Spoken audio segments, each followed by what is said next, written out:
Okay guys, welcome to Mistis. So today aku mau bikin video tentang cerita-cerita horor atau cerita-cerita mistis yang pernah teralami oleh beberapa orang yang ada di Indonesia. So don't forget to like and subscribe ya guys. Jangan lupa nonton juga sampai akhir. Oke guys, yang pertama, kamar kosong di rumah sakit. diceritakan 3 orang perawat sedang bertugas shift malam di salah satu rumah sakit di Jakarta. Ketiga orang ini secara bergantian mengurus kebutuhan dari satu pasien ke pasien lainnya. Di salah satu lantai rumah sakit, ada sebuah kamar kosong yang menjadi gudang sementara. Ketiga perawat yang berjaga pun diberi pesan untuk selalu menutup pintu kamar kosong itu jika tidak ada keperluan, terutama saat malam hari. Saat itu, pasien di salah satu kamar menekan tombol bantuan. Salah satu perawat bergegas menuju kamar tersebut sambil mengecek jam di tangannya. Ketika berjalan menuju kamar pasien yang membutuhkannya, dia melewati kamar kosong itu. Dia melihat pintunya tidak tertutup dan lampunya menyala. Di dalam ruangan itu, ada sebuah kursi yang menghadap ke jendela di ujung ruangan. Awalnya dia berpikir itu cleaning service, lupa menutup kamar itu. Dia pun menuju kamar pasien dan ternyata infus pasien sudah hampir habis.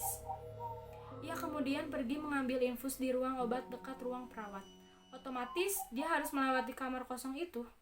Namun anehnya, posisi kursi yang semula ia lihat tadi sudah berubah. Posisi kini menghadap ke celah pintu. Dia pun hanya lewat saja dan mengambil infus di ruangan obat. Setelah itu dia bergegas kembali ke ruang pasien dan melewati kamar kosong itu. Namun posisi kursi saat itu sudah di tengah ruangan, tapi perawat itu tetap menghiraukannya. Setelah memasang infus baru si pasien, perawat tersebut pun melewati kamar kosong itu lagi. Sontak dia langsung kaget, lemas, dan menangis. Posisi kursi itu sudah berada di depan celah pintu dan dia melihat ada sesosok makhluk duduk di situ. Oh my god, it's so creepy guys. Jadi pas dia kan ada tuh ya pasien menekan tombol ya bel kayak gitulah ya guys. Terus dia kan menuju kamar pasien kan. Terus pas mau kesana tuh dia otomatis kan lewat kamar kosong itu kan.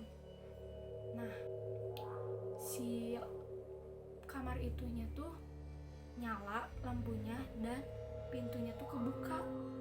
Ya dia positive thinking lah ya. Mungkin cleaning service-nya lupa untuk mengunci pintu dan mematikan lampu. Tapi pas udah beberapa kali bolak-balik dan yang terakhir kalinya, dia melihat ada sesosok makhluk di depan kamar itu dan ada itu juga kursi. Sontak dia langsung nangis, lemes, kaget. Gimana menurut kalian guys? Kalau kalian di posisi itu, bisa komen di bawah. Oke, lanjut. Hotel Sky Garden.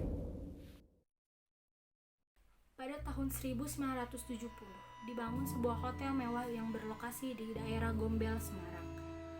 Fasilitas dan pemandangan yang sangat indah di hotel tersebut membuatnya ramai dikunjungi turis lokal dan mancanegara. Tapi sepanjang hotel ini beroperasi banyak kejadian aneh yang terjadi. Misalnya pegawai yang kesurupan, penampakan genderuwo, atau kamar yang mendadak berantakan. Menurut beberapa penduduk lokal, keanehan yang terjadi di tempat tersebut disebabkan karena tempatnya.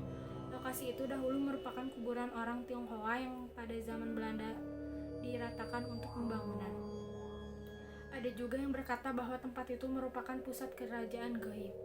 Hasilnya banyak karyawan yang sering kesurupan saat bekerja. Tamu-tamu juga banyak yang sering mendengar dan melihat penampakan hantu. Bahkan sempat ada kasus di mana ada seorang ayah yang menghabisi nyawa keluarganya sebelum membunuh dirinya sendiri dalam sebuah kamar. Banyak isu supernatural ditambah kasus sengketa tanah yang terjadi membuat tempat ini ditinggalkan pemiliknya pada 1982. Kini bangunan tersebut sudah tak terurus dan hanya ditempati oleh penjaganya. Oh my god, it's so creepy. Menurut kalian gimana guys? Bisa komen di bawah. Menurut aku sih ini serem, tapi menurut aku yang paling serem yang tadi, yang rumah sakit. Menurut aku, menurut kalian gimana guys? Komen di bawah. Oke, lanjut. Kisah anak bermain. Kisah nyata tentang hantu gentayangan ini merupakan cerita yang sudah lama beredar di kawasan Cikini, tempat di komplek Taman Ismail Marzuki atau TIM. Pada saat itu, kawasan tersebut masih menjadi kebun binatang kota. Anak-anak yang tinggal di daerah sekitar kebun binatang sering bermain ke tempat ini untuk melihat hewan. Pada tahun 1990-an, sempat terjadi hujan yang sangat deras hingga badai. Malangnya, 2 orang anak yang bermain bola di sekitar kebun binatang itu terperosok ke sungai Ciliwung yang meluap. Warga yang melihat kejadian itu tidak kuasa untuk menolong kedua anak tersebut karena derasnya arus. Setelah hujan reda, warga dan tim SAR dikerahkan untuk mencari mereka.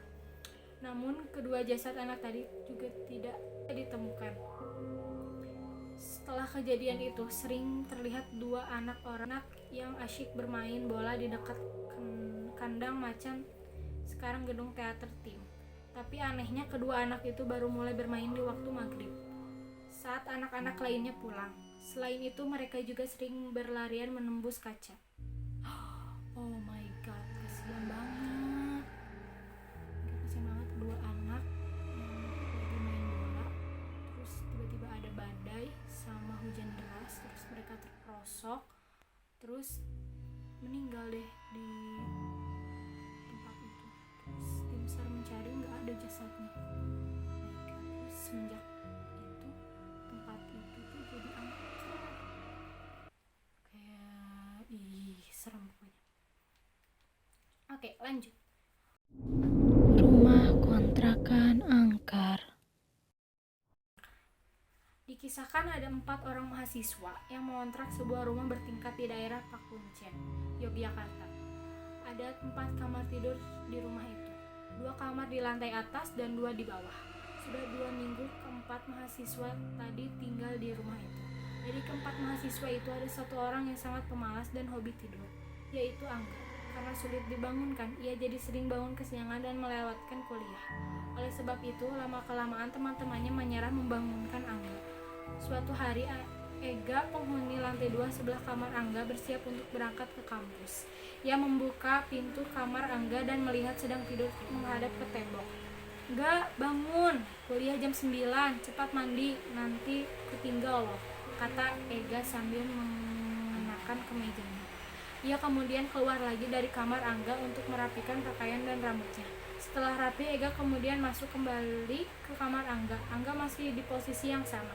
Kali ini Ega mendekati kasur Angga, lalu menggoyangkan kasur temannya itu sambil berkata, "Bangun, kuliah, aku berangkat duluan loh."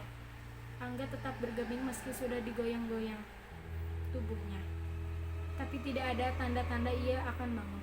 Ega yang menyerah kemudian turun ke bawah menuju garasi motor. Saat Ega mengeluarkan motor, tiba-tiba terdengar suara motor datang.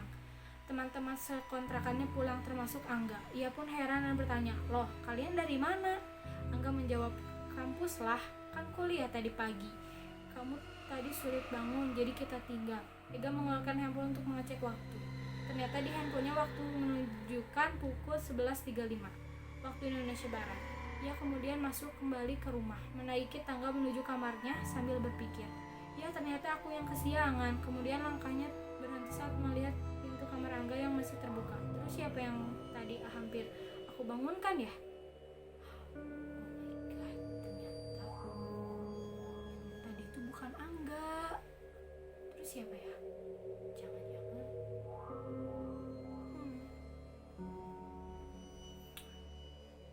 jadi di cerita ini tuh ada si Ega tuh kan kesiangan, terus dia tuh masuk ke kamarnya Angga. Pas dia lihat tuh Angganya tuh lagi tiduran, posisinya menghadap ke tembok. Terus dia bangun-bangunin, terus berusaha bangunin tapi nggak bangun-bangun. Terus dia ke bawah, ternyata teman-temannya masuk Angga juga datang. Terus dia heran kan, loh yang tadi di atas, terus yang tadi aku bangunin itu siapa? Sopan. Cerita ini berangkat dari pengalaman seorang remaja yang berasal dari keluarga penganut paham kejawen. Sejak kecil dia sudah terbiasa melihat hal-hal goib sekitarnya. Mawar dan Dewi adalah dua sahabatnya sedari SMA. Suatu sore menjelang maghrib, mereka bertiga hendak pulang usai mengikuti kegiatan tambahan. Mereka pun melewati dua jalur sebelum tiba di gerbang depan. Jalur singkat yang memotong itu harus melewati gang sempit atau jalur panjang yang mengitari lapangan sepak bola sekolah mereka. Remaja itu pun sering melihat ada sesosok makhluk di gang sempit itu. Dia pun memperingatkan kedua temannya untuk tidak lewat jalur itu supaya tidak mengganggu. Dewi langsung paham, namun Mawar tetap kekeh lewat jalan itu, bahkan sambil bernyanyi. Mereka pun akhirnya bertemu di gerbang sekolah. Mawar sengaja melakukan itu hanya untuk membuktikan bahwa apa yang dikatakan dua temannya itu tidak benar. Tapi keesokan paginya Mawar tiba-tiba muncul di depan rumah gadis remaja itu sambil menangis, terisak-isak. Rupanya Mawar diikuti oleh seorang wanita, pria, anak kecil, dan nenek-nenek. Mereka semua adalah makhluk goib yang selepas pulang sekolah kemarin mengikuti Mawar. Gadis itu pun membawa Mawar kepada pamannya yang seorang paranormal untuk ditolong. Setelah dilihat, paranormal itu mengatakan bahwa makhluk-makhluk yang mengikuti Mawar tidak berniat jahat, justru mereka ingin mengajarinya supaya lebih sopan. Oke. Jadi cerita ini tuh mengingatkan kita kalau misalnya kita tuh harus sopan ke semua makhluk gitu. Mau hewan, mau makhluk goib, manusia, sesama manusia, tumbuhan, kita harus sopan. Maksudnya bukan sopan tuh kayak gak ngeganggu gitu, terus ya sopan gitu, sopan. Dan di sini tuh ceritanya tuh makhluk gaib aja mengajarkan kita untuk sopan, jadi kita juga harus bersikap sopan gitu.